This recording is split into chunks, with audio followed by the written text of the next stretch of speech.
Ya, silakan dulu, Iya Bu. Pak, terima kasih. Iya.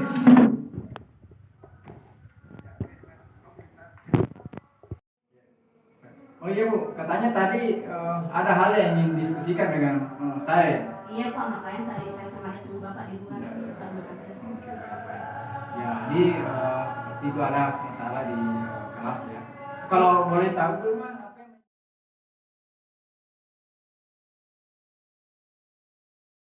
masalah di kelas ya. Kalau boleh tahu tuh mah apa yang menjadi tujuan utama Ibu saya untuk hari ini diskusi. Oke Pak, jadi begini, saya sengaja datang ke sini untuk berdiskusi tentang siswa yang saya ajar di kelas 10 TBC A. Karena sepengetahuan saya, Bapak lebih dekat dengan siswa tersebut. Oh begitu ya. Kalau boleh tahu, memangnya masalah yang Ibu alami di kelas seperti apa? Bisa diceritakan ke saya? Jadi begini Pak, yang saya alami di kelas tersebut, ketika saya memberikan tugas kepada siswa tersebut, mereka malas-malasan mengerjakannya. Padahal saya selalu mengingatkan kepada mereka bahwa kerjakan tugas yang diberikan. Tapi sampai sekarang tugasnya belum selesai. Baik. Ibu sepertinya agak emosi. Jadi baik Bu. Ini supaya Ibu tenang, supaya kita nanti diskusinya enak ya.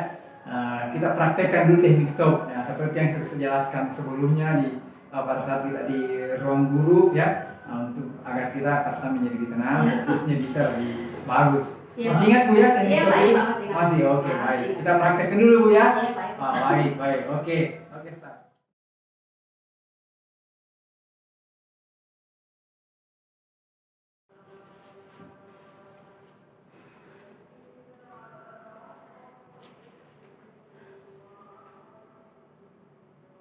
Ya. Bagaimana Bu? Apa sekarang bisa lebih tenang lagi dari tadi? Iya Pak, alhamdulillah sudah tenang. Baik, alhamdulillah. Karena saya dari tadi Bu sampai terbawa emosi dengan ceritanya. Iya, Pak. Berarti kalau begitu kita bisa lanjut diskusinya ya? Iya Pak. Ya, oke, baik. Jadi maksud Ibu menemui saya di sini adalah untuk mendiskusikan dan mencari solusi ya dari masalah yang Ibu alami di kelas TBC ya. Iya Pak, jadi begini, saya punya harapan agar siswa yang saya ajar di kelas tersebut benar-benar bisa memperhatikan tugas yang saya berikan kepada mereka. Baik, jadi Ibu ini tentu menginginkan bahwa murid-muridnya bisa lebih aktif lagi ya dalam melaksanakan tugasnya. Dan saya kira saya bisa paham dengan kondisi Ibu.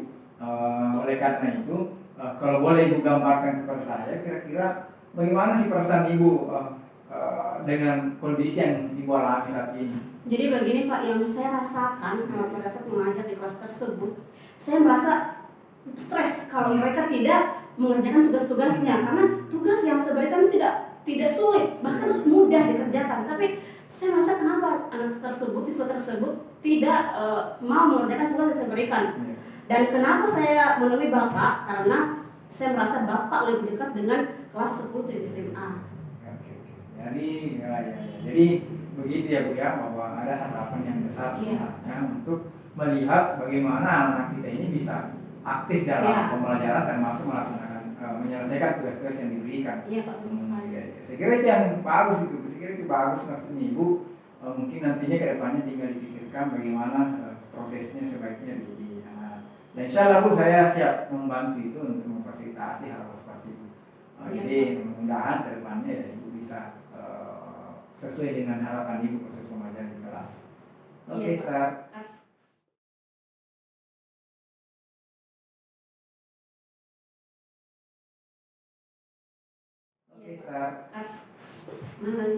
Oh ya Bu, kira-kira untuk mengatasi masalah seperti ini berdasarkan pengalaman Ibu ya, apa saja kira-kira yang telah Ibu lakukan? Ya mungkin juga bisa diceritakan ke saya supaya saya bisa mendapatkan informasi. Jadi begini, kalau saya pribadi Pak, di awal pembelajaran itu saya membuat kontrak belajar dengan siswa agar kedepannya siswa bisa mematuhi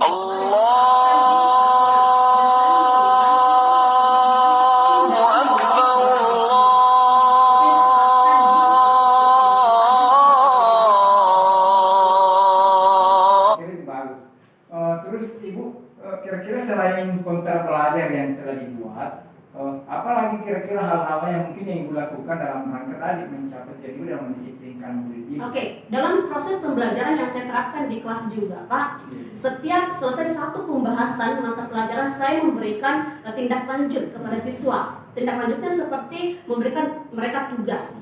Tapi sayangnya di sini siswanya kurang merespon tugas yang saya berikan kepada mereka. Iya, iya. Seperti itu, Pak. Oh, jadi sesuai dengan perencanaan pembelajaran sudah dibuat Ibu ya? Iya, Pak. Iya, iya. Oke, baik. Kira-kira dari selain itu masih ada lagi kira-kira yang mungkin selama ini yang Ibu lakukan terhadap anak-anak kita di kelas? Oke, baik Ibu. Kira-kira selain yang sudah tadi Ibu lakukan, masih ada tidak mungkin proses-proses yang Ibu lakukan selama ini agar anak-anak kita bisa menjadi disiplin dalam pembelajaran? Yang saya lakukan juga pada dalam proses pembelajaran, setiap saya masuk di kelas manapun itu, terus sejak kelas 10 TK SMA, yang saya lakukan itu mengingatkan mereka kembali tugas-tugas yang saya berikan kepada mereka, agar mereka juga bisa mendapatkan nilai terbaik. Makanya saya tidak lupa mengingatkan mereka tentang tugas yang mereka harus kerjakan. Jadi saya kira sudah bagus yang Ibu lakukan selama ini, bahwa maksudnya adalah bagaimana mengarahkan anak-anak untuk itu.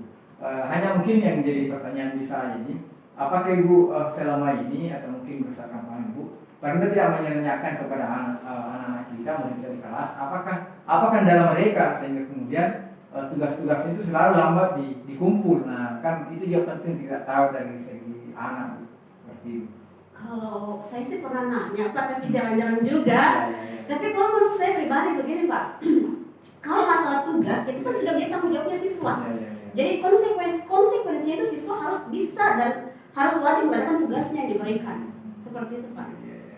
Ya, oke, baik. Jadi saya paham dengan maksud Ibu, ya, dan mudah-mudahan harapan Ibu nanti itu bisa sejalan dengan harapan dari anak-anak kita. Seperti itu, Bu ya. Iya, Pak.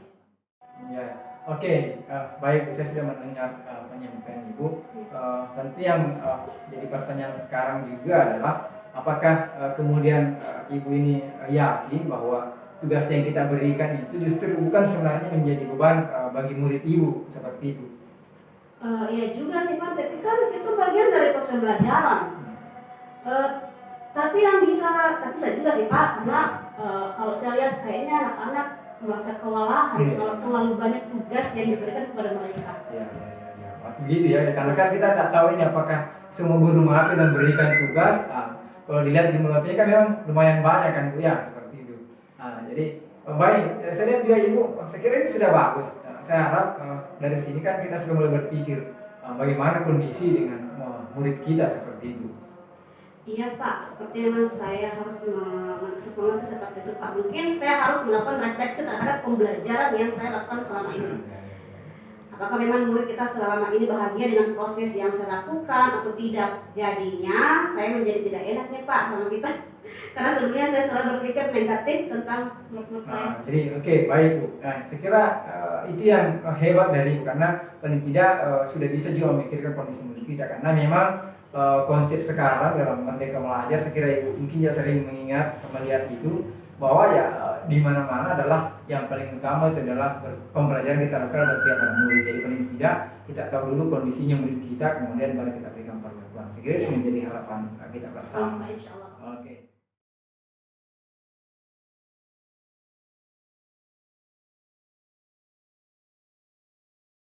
Baik, Ibu, jadi dari hasil diskusi kita dari awal tadi terkait dengan masalah yang Ibu hadapi, sekarang kira-kira apa yang menjadi rencana Ibu ke depannya ini dalam rangka menyelesaikan tadi masalah yang telah Ibu sampaikan?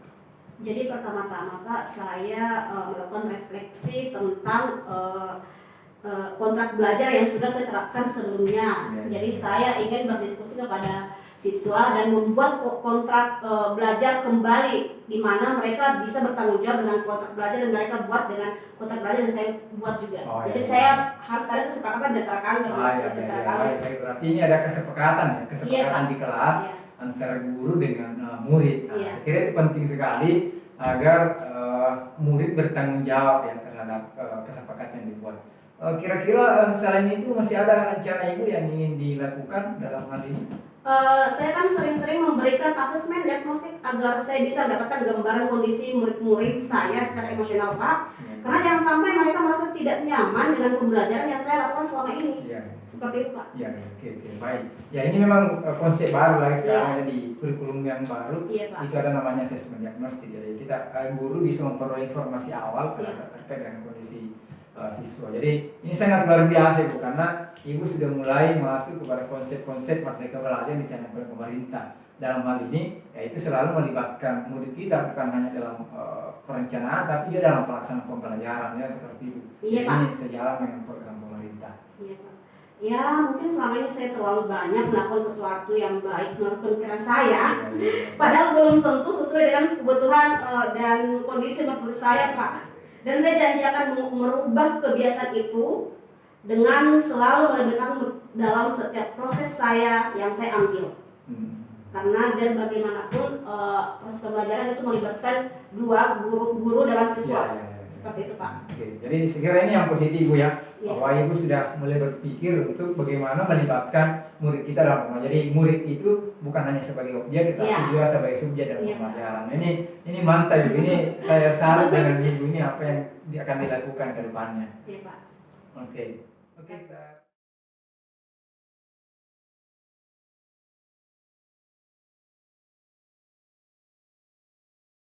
Oke, jadi baik Bu, jadi terkait dengan apa tadi yang sudah Ibu rencanakan, ya tentu ke depannya pasti akan melibatkan hal lain. Kira-kira siapa yang akan Ibu ajak untuk berkolaborasi agar bagaimana kemudian Ibu bisa melaksanakan tadi rencana yang sudah dibuat seperti itu Bu?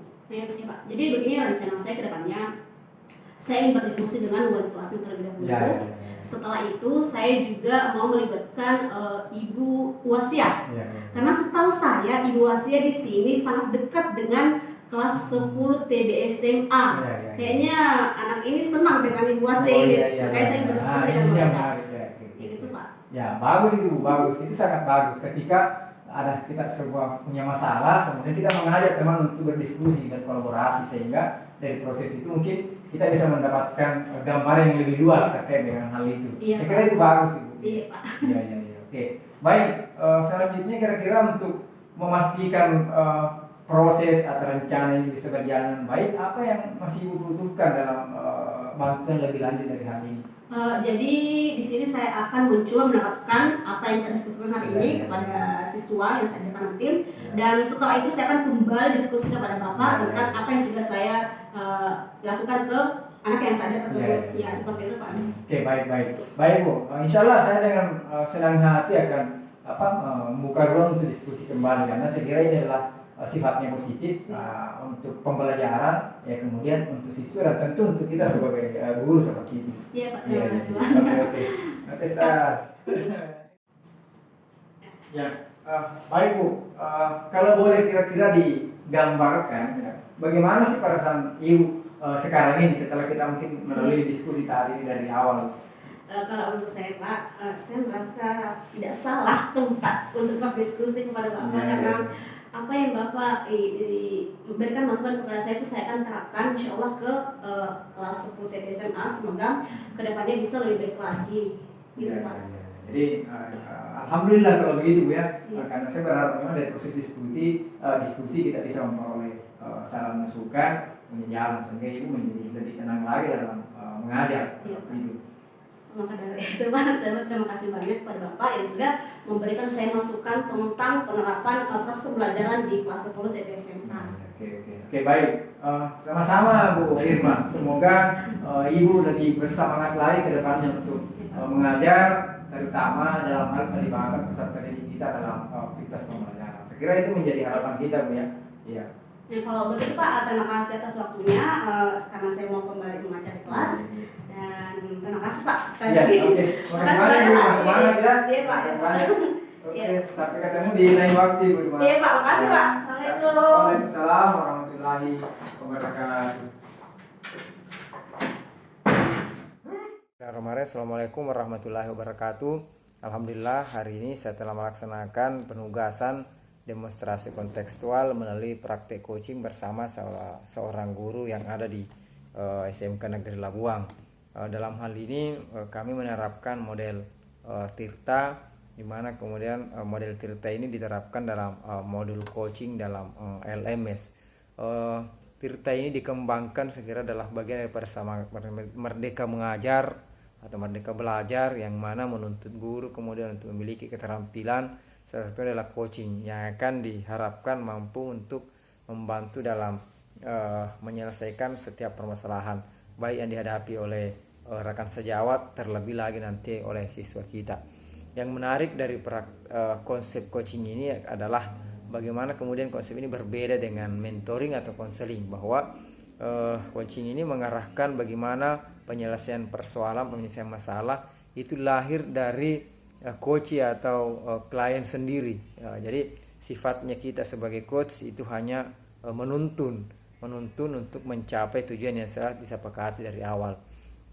Jadi sebagaimana kita pahami bahwa Tirta itu adalah singkatan dari tujuan, identifikasi, kemudian rencana aksi dan tanggung jawab. Kalau kita coba gali satu persatu berdasarkan pengalaman tadi, diperoleh informasi bahwa tujuan dari ibu guru itu menghadap atau menemui saya selaku coach itu adalah bagaimana dia bisa memperoleh rekan diskusi untuk membicarakan masalahnya. Itu adalah banyak siswanya yang malas untuk mengumpulkan tugas. Jadi tujuan itulah yang dicapai dari proses coaching ini. Bagaimana kemudian mencapai tujuan itu adalah yang pertama dilakukan identifikasi. Dalam identifikasi ini ada beberapa hal yang menjadi fokus pembicaraan kita. Itu yang pertama adalah apa yang sudah dilakukan oleh Ibu Irma dalam hal mengatasi masalah itu.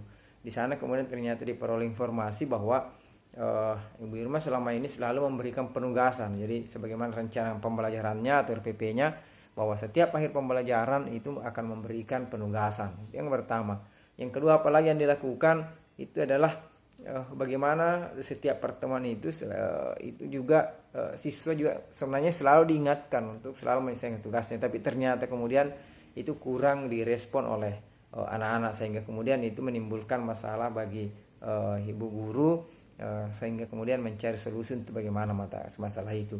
Ya, kemudian dalam tahap identifikasi ini juga kemudian diperoleh informasi bahwa ternyata dari proses penugasan yang diberikan coba digali bahwa dari sana pun kemudian ibu guru kemudian menyadari ternyata mungkin saja ada hal yang kurang selama ini. Kemudian selanjutnya rencana aksi. Rencana aksi ini juga menjadi penting bahwa ternyata setelah kemudian dilakukan proses diskusi, Bu Guru kemudian melahirkan beberapa rencana aksi. Misalnya yang pertama adalah akan melakukan refleksi terkait dengan kontrak belajar yang diberikan. Yang kedua adalah ingin lebih banyak melibatkan peserta didik dalam bukan hanya perencanaan pembelajaran tapi juga dalam pelaksanaan pembelajaran. Jadi saya kira ini positif karena akan sejalan dengan konsep Merdeka Belajar. Itu dalam hal ini adalah bagaimana menciptakan pembelajaran yang berpihak pada murid. Jadi bukan keinginan guru semata-mata dalam setiap perencanaan pembelajaran, tetapi juga di dalamnya yang paling penting adalah kebutuhan murid yang diutamakan, sehingga ini bisa adalah diperoleh pembelajaran yang berpihak kepada murid. Kemudian yang keempat, selain rencana aksi tadi, yaitu juga ada tanggung jawab. Tanggung jawab ini juga penting terkait dengan komitmen untuk menyelesaikan masalah itu. Pihak mana yang akan dilibatkan, kemudian bekerja sama dengan siapa, yaitu juga menjadi penting. Dalam coaching tadi, ya itu adalah ternyata diperoleh informasi bahwa insyaallah akan melibatkan wali kelas, akan melibatkan berkolaborasi dengan guru maupun yang lain dari proses itu. Dari sana kemudian paling tidak saya bisa memahami bahwa bagaimana kemudian proses coaching itu didorong untuk menjadi salah satu alternatif yang dilakukan melalui proses kolaborasi baik guru dengan guru maupun guru dengan murid. Tetapi yang paling penting diingat bahwa coaching itu adalah pihak coach bukan mengarahkan coachee, tetapi hanya bagaimana menuntun dia, bagaimana kemudian menggali potensi yang dimiliki, menggali kekuatan yang dimiliki, sehingga kemudian itu bisa dimaksimalkan dalam membantu dia untuk menemukan solusi-solusi dari setiap permasalahan dialami, sehingga kemudian murni bahwa solusi itu lahir dari pemikiran sendiri dari coachee, sehingga kemudian dia bisa laksanakan secara baik dan mengimplementasikannya dalam rangka menyelesaikan masalah yang dihadapi. Saya kira seperti itu refleksi dari saya. Terima kasih.